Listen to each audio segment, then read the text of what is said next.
आज तो जो देश में परिस्थितियां हैं और जो आपके संसदीय क्षेत्र में परिस्थितियां हैं, इनको समझना बहुत ज़रूरी है।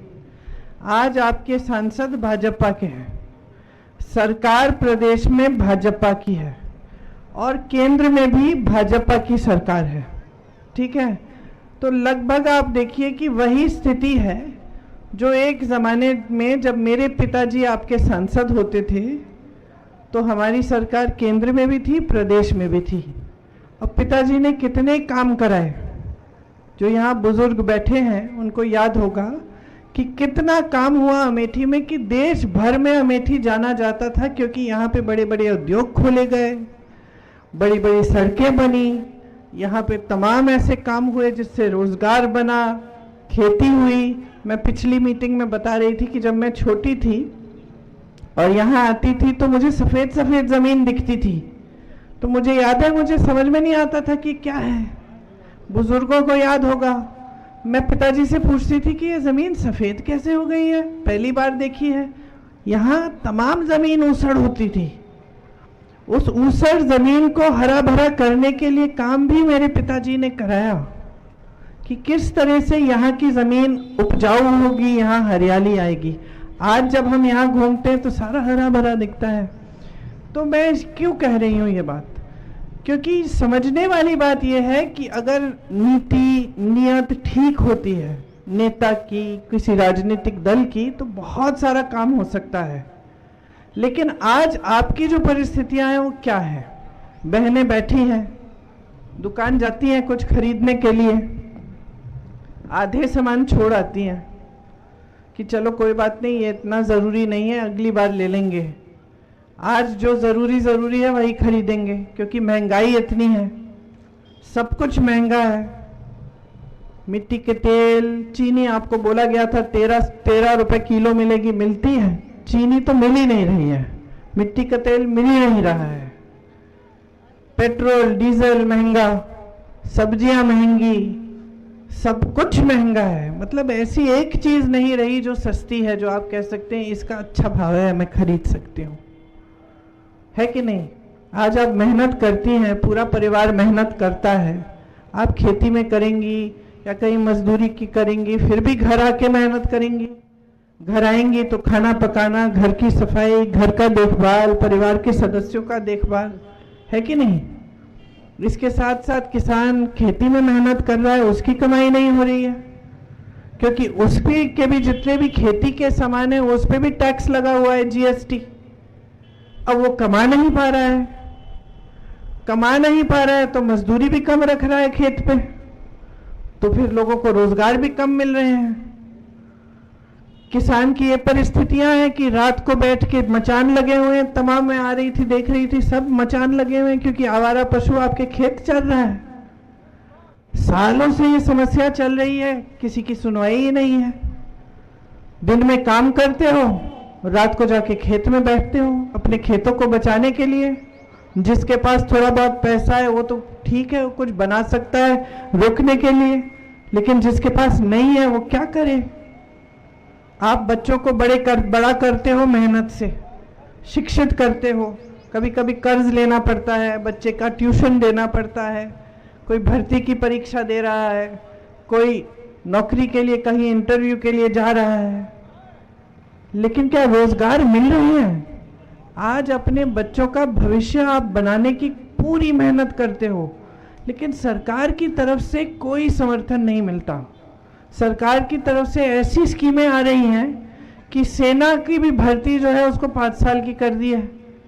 वहाँ जाओ सेना में, वापस आओगे फिर से बेरोजगार, फिर से नौकरी ढूंढोगे। तो इतना प्रशिक्षण करते हैं बच्चे, मैंने खुद देखा अपनी आंखों से, 3-4 बजे सुबह उत्तर प्रदेश में गांव में दौड़ लगाते थे छोटे छोटे बच्चे भी, कि हम अभी से लगा रहे हैं, बड़े होके सेना में भर्ती होंगे। उनकी सारी उम्मीदें टूट गई हैं। एक ज़माने में सब सरकारी रोजगार चाहते थे, मुझे याद है यहाँ भी जब आती थी तो सबको सरकारी रोजगार, और बहुत सारे पिताजी के समय मिले भी। आज दिल्ली में जहाँ जहाँ जाती हूँ, एनडीएमसी में सरकारी नौकरियाँ, तमाम अमेठी के लोग हैं वहाँ। आपका तो ये होता था कि अमेठी के हैं तो प्रधानमंत्री के ऑफिस में आते थे, सारे दरवाजे खुले होते थे आपके लिए। जो बुजुर्ग हैं उनको याद रहेगा। क्यों? क्योंकि एक रिश्ता था सेवा का। प्रधानमंत्री थे लेकिन झुक के आपके पास आते थे, अहंकार नहीं दिखाते थे, आपके घरों में जाते थे, खुद गाड़ी चला के जाते थे। उनके बाद माता जी आई, माता जी ने खूब सेवा की, भैया आए, भैया ने सेवा की। फिर एक नई तरह की राजनीति आई क्षेत्र में। जो आपकी आज सांसद हैं वो क्या इसलिए आई कि आपके प्रति कोई प्रेम थी, श्रद्धा थी? वो तो इसलिए आए कि राहुल गांधी को हराना है। वो तो इसी एक मकसद से आई ना यहाँ, उस मकसद से आई। अब आपके घरों में घुस के गुरदुरिया करा के कि भगवान के नाम पे वचन दो कि भाजपा को वोट दोगे, और आप ठीक है, कुछ लोग तो गुमराह भी हो गए। लेकिन समझने वाली बात यह है ना कि अगर आपके लिए वाकई कोई नेता काम कर रहा है तो भगवान के नाम पे वोट मांगेगा कि अपने काम के नाम पे वोट मांगेगा? हम लोग पिताजी के समय, माताजी के समय, भैया के समय यहाँ आते थे प्रचार करने, तो हम भगवान के नाम से वोट नहीं मांगते थे, हम काम से वोट मांगते थे। हम कहते थे कि हमने ये काम किए हैं, ये सड़क बनाई है, ये बिजली के खंभे लगवाए हैं, आपके यहाँ इंडिया मार्क 1 लगवाया है, पाठशाला खुलवाया है, रोजगार दिलवाए हैं, बड़े बड़े उद्योग लाए हैं। और फिर हम कहते थे कि हमें और काम करना है आपके लिए। यही सही राजनीति होती है। गलत तरह की राजनीति आपके जज्बातों का इस्तेमाल करती है और उससे सिर्फ नेता का फायदा होता है, क्योंकि नेता अपने लिए ये परिस्थिति बना देता है कि भैया मुझे काम करने की जरूरत है नहीं, चुनाव आएगा कोई काम तो पूछेगा नहीं मेरा, मैं तो धर्म का नाम लूंगा, जाति का नाम लूंगा, वोट मिल जाएगा। तो नेता की जवाबदेही तो खत्म हो गई आपके प्रति। समझ रहे हैं? कल आप मुझे बोलोगे कि चाहे कुछ भी कर लो, धर्म के नाम पे मैं तुम्हें वोट दे दूंगा या दे दूंगी, तो मैं फिर काम क्यों करूं? आपकी सड़कें क्यों बनाऊंगी? आपके यहाँ बिजली क्यों लाऊंगी? मुझे तो मालूम है कि वैसे भी मुझे वोट मिलना है ना? इसीलिए ये राजनीति आगे बढ़ रही है, क्योंकि आपके जज्बात धर्म से जुड़े हैं। हम सब हिंदुस्तानी जितने भी लोग हैं, हम सब धार्मिक हैं, सबके लिए भगवान प्यारे हैं, धर्म प्यारा है। लेकिन धर्म का राजनीति के लिए इस्तेमाल गलत होता है। धर्म के नाम पे सत्ता लो जनता से, फिर काम ना करो, ये कौन सी बात हुई? 10 सालों से भाजपा की सरकार रही है, केंद्र में भी रही है, प्रदेश में भी लंबे समय से रही है। क्या किया है आपके लिए? आपके जीवन में तरक्की आई है, रोजगार दिए हैं, महंगाई कम की है, कमाई हो रही है खेती से, जितने बड़े बड़े वादे किए थे वो पूरे किए हैं? कुछ नहीं किया, बल्कि ऊपर से कह रहे हैं हम संविधान को बदलेंगे। संविधान को बदलने का क्या मतलब है? संविधान क्या देता है आपको मालूम है? सबसे पहले तो वोट का अधिकार देता है, भोजन का अधिकार देता है, शिक्षा का अधिकार देता है, आलोचना करने का अधिकार देता है, आंदोलन करने का अधिकार देता है। आपको नाराजगी है किसी बात से कि आपको लग रहा है कोई नीति गलत है, आप आंदोलन कर सकते हो। आपको आवाज उठाने का अधिकार देता है। संविधान आपको आरक्षण देता है। तो बदलने का क्या मतलब है? आपके आरक्षण लेना चाहते हैं, आपके अधिकारों को कम करना चाहते हैं, कमजोर करना चाहते हैं, चाहते हैं कि वो किसी भी हालत में सत्ता में रहें और आप गरीबी की दलदल में ही फंसे रहें। क्योंकि जब तक गरीब रहोगे, जब तक अशिक्षित रहोगे, जब तक बेरोजगार रहोगे, तब तक आपको गुमराह करते रहेंगे ये लोग। और हम उसका विपरीत चाहते हैं। हम चाहते हैं आप मजबूत बने, हम चाहते हैं कि आपका भविष्य उज्जवल बने, आप आत्मनिर्भर बनो। इनकी नीतियां देखो। हमने हम कानून लाए थे, भोजन का जो अधिकार है कांग्रेस पार्टी लाई थी कि हर देशवासी का अधिकार होगा, कम से कम 5-6 बोरी का किलो का राशन आपको मिलना चाहिए, ये अधिकार है। आज की नीति देखिए, लो 5 किलो राशन लो और बस मुंह बंद करो, इसके अलावा कुछ नहीं मिलेगा। ये तो आपका अधिकार बनाया था कानून में हमने कि आपको ये मिलना ही है। अब उस पे उन्होंने अपनी फोटो चिपका दी मोदी जी ने और दे रहे हैं आपको। उसके अलावा आपको अपने पैरों पे खड़े होने के लिए क्या दे रहे हैं? आप नौजवान हो, कल मैं आपसे बोलूं मैं 5 किलो राशन पकड़ा रही हूं, एक तरफ या तुम बताओ, या तो 5 किलो राशन लोगे या रोजगार लोगे, कौन सा लोगे? कौन सा? क्यों? क्योंकि 5 किलो राशन से तो निर्भर बनोगे, जैसे ही वो राशन खत्म होगा फिर से कतार में खड़े हो जाओगे और राशन दो। लेकिन रोजगार मिलेगा तो भविष्य बनेगा तुम्हारा। तो रोजगार देना, आपके लिए मौके खोलने कि आप शिक्षित हो, आपको रोजगार मिले, आप कमा पाओ, ये तो सरकार का दायित्व है।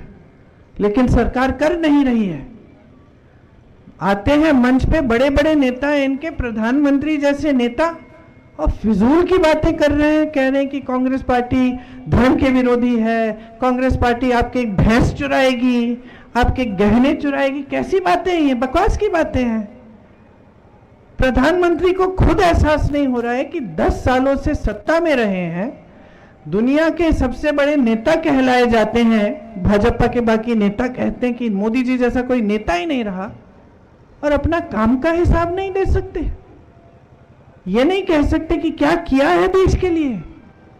बड़े बड़े खरबपतियों के 16 लाख करोड़ इन्होंने माफ किए हैं। एक किसान का कर्ज माफ किया हो तो बताइए। उत्तर प्रदेश का किसान 1 लाख रुपए के लिए आत्महत्या कर रहा है। बेटी की शादी होती है, कर्ज लेना पड़ता है। बच्चों को परीक्षा देनी है, कर्ज लेना पड़ता है ट्यूशन को देने के लिए। कि कोई बीमार पड़ता है, कर्ज लेना पड़ता है, और उसके लिए एक पैसा नहीं। जब कांग्रेस पार्टी कहती है हम आपके किसानों के कर्ज माफ करना चाहते हैं, भाजपा के नेता कहते हैं कि ये लोग झूठ बोल रहे हैं, अर्थव्यवस्था में पैसे नहीं है। अच्छा, तो फिर आपने 16 लाख करोड़ कैसे माफ किए बड़े खरबपतियों के? ये बड़े बड़े खरबपति जिनकी शादियां हम सोशल मीडिया पे देखते हैं, बड़े बड़े गहने, इतनी बड़ी बड़ी पार्टी, पता नहीं क्या क्या कर रहे हैं, इनके पास ये पैसे कहां से है? ये आपके पैसों से इनके कर्ज माफ हुए हैं, और आपका एक पैसा माफ नहीं है। आपके लिए एक ऐसी स्कीम नहीं है, प्रोग्राम नहीं है जिससे आप फूलो। जहां जहां से रोजगार मिलता था सब अपने बड़े खरबपति दोस्तों को सौंप दिया। सोचो, आज देश का कोयला, देश की बिजली, देश के बंदरगाह, देश के हवाई अड्डे, देश की सड़कों का ठेका किसके हैं? सब बड़े बड़े खरबपतियों के हैं। सब उनको सौंप दिए गए हैं। यहां से रोजगार मिलता था। मैं छत्तीसगढ़ में कोयले के खदान में गई, उसका निजीकरण हो गया। अब सब बड़ा खरबपति तय कर रहा है। पहले सरकार तय करती थी आपके बारे में सोच के, आपकी मजदूरी, आपका वेतन, आपकी सुरक्षा। तो निजीकरण अपने आप खराब नहीं है, लेकिन खराब बात यह है कि आप देश की सारी संपत्ति उठा के 4-5 लोगों को दे रहे हो, कर्ज माफ कर रहे हो उनका, और गरीब को दलदल में छोड़ रहे हो, और उसकी मुश्किलें बढ़ती जा रही हैं। ये आवारा पशु की समस्या जो रोज रात को आपके खेत चरे जा रहे हैं, ये समस्या कांग्रेस की सरकार ने हल की। छत्तीसगढ़ में अच्छे गौशालाएं बनाई। छत्तीसगढ़ में किसी से भी पूछ लीजिए, वहां महिलाएं काम करके 60-70 हजार कमा रही थी। जानवरों का दूध गांव में भेजा जा रहा था, उसमें से खोया बन रहा था, मिठाई बन रही थी। सरकार गोबर खरीद रही थी ताकि जानवरों का देखभाल करे जनता, उनकी आमदनी हो, गोबर में से गोबर गैस बनाए और अब वापस आपको मिले। तो एक होती है सरकार की नीति जिसमें देश की संपत्ति वापस देश की जनता के जेब में जाए, और दूसरी नीति इनकी जो नीति है कि आपकी सारी संपत्ति लेके किसी बड़े खरबपति के जेब में दे दी। ये फर्क है हम में और उनमें। ये हमारी नीति, हमारी विचारधारा है, वो उनकी है। उनकी विचारधारा है कि आपको गुमराह करके धर्म के नाम पर, जाति के नाम पर आपसे वोट लें। हमारी विचारधारा है कि हम अपने काम पर वोट लेंगे, हम आपका विकास करके दिखाएंगे। यही विचारधारा, यही परंपरा यहाँ पे कायम रही बहुत सालों के लिए। मेरे परिवार के सदस्यों ने अगर आपके साथ एक रिश्ता जोड़ा तो एक आदर का रिश्ता था, प्रेम का रिश्ता था, श्रद्धा का रिश्ता था। सिर्फ आपकी तरफ से हमारे लिए नहीं, हम आपकी श्रद्धा करते हैं। भैया हारे चुनाव, कोरोना आया, लेकिन भैया ने जैसे ही कोरोना आया और पता चला लॉकडाउन हुआ है, पता चला कि तमाम लोग जो पलायन करके गए हैं उनके लिए कोई साधन नहीं है। मोदी जी ने एक दिन में कह दिया सब कुछ बंद, बस नहीं थी, ट्रेन नहीं थी, दुकानें बंद हो गई थी, तमाम लोग फंस गए थे अलग अलग प्रदेशों में। भैया ने सबसे पहले मुझे कहा कि प्रियंका पता करो अमेठी के लोग कहाँ कहाँ फंसे, उनको घर पहुंचाओ। सांसद नहीं थे आपके, आपकी सांसद ने क्या किया नहीं किया मुझे नहीं मालूम, मुझे ये मालूम है कि मेरे भाई हारे, लेकिन फिर भी उनके मन में ये बात थी कि जो अमेठी की जनता है वो अगर संकट में है उसकी मदद करनी है। ये है हमारा रिश्ता, ये रिश्ता कभी टूट नहीं सकता। हमने तमाम लोगों को ढूंढा, गुजरात में, बिहार में, इधर उधर, जहां से हम साधन करवा सकते थे, खाना पहुंचवा सकते थे, हमने किया और घर लाए सही सलामत बहुत सारे लोगों को उस समय। तो ये कहने का मतलब ये है कि हम सेवा करते रहेंगे। आपका समर्थन हमेशा मिला था, पिछले चुनाव में नहीं मिला, फिर भी हमने सेवा की और हम करते रहेंगे। आज किशोरी लाल शर्मा जी आपके प्रत्याशी हैं, इन्होंने कंधा से कंधा मिलाकर मेरे साथ सारे चुनाव लड़े हैं। यहाँ गांव गांव जानते हैं, सब बुजुर्गों को जानते हैं, गांव की समस्याएं जानते हैं।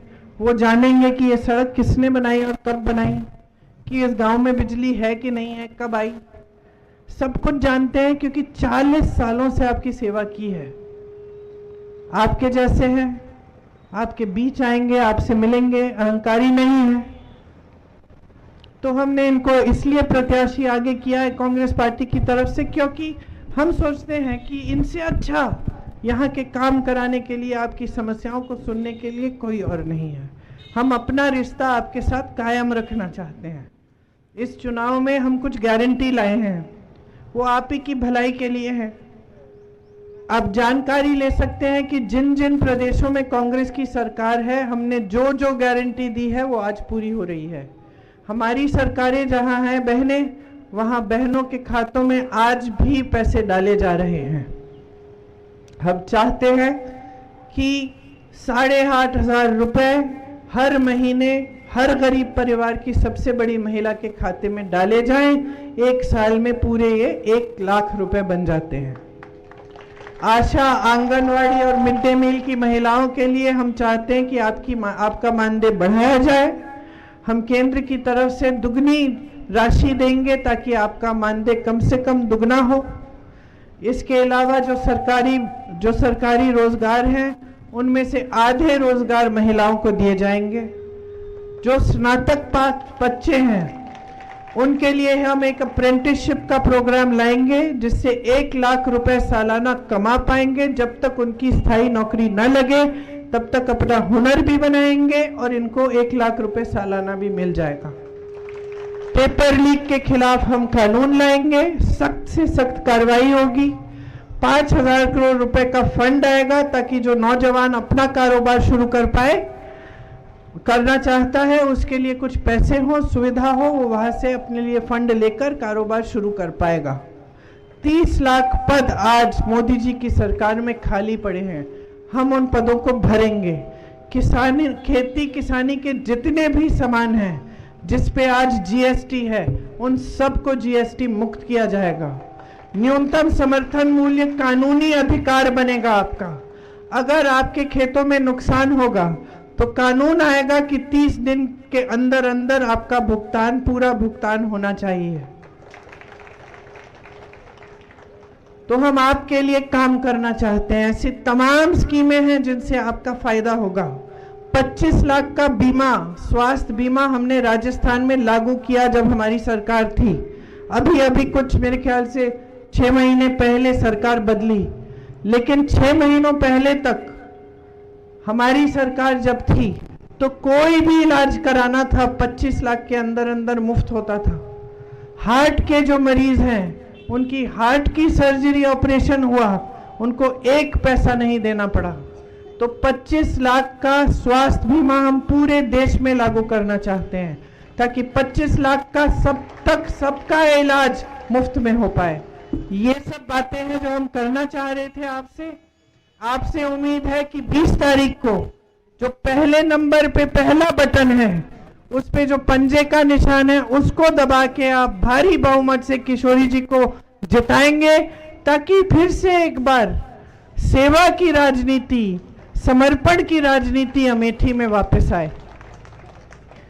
तो आपसे ये उम्मीद है, आशा है कि आप वोट डालने समय मेरी बातों के बारे में सोचेंगे और अपने पूरे विवेक से अपने ही भविष्य के प्रति, अपने ही परिवारों के लिए, अपने आप को सक्षम बनाने के लिए कांग्रेस को वोट देंगे। बहुत बहुत धन्यवाद। जय हिंद। मेरे सपा के भी साथी हमारे साथ हैं आज, क्योंकि इस चुनाव में हमारा गठबंधन है। तो इंडिया गठबंधन एक गठबंधन है तमाम पार्टियों का, जो चाहते हैं कि इस देश में लोकतंत्र बना रहे, कि इस देश में विकास पर आधारित राजनीति चले और सही राजनीति चले। इसीलिए हम सब ये चुनाव इकट्ठा लड़ रहे हैं। धन्यवाद। जय हिंद।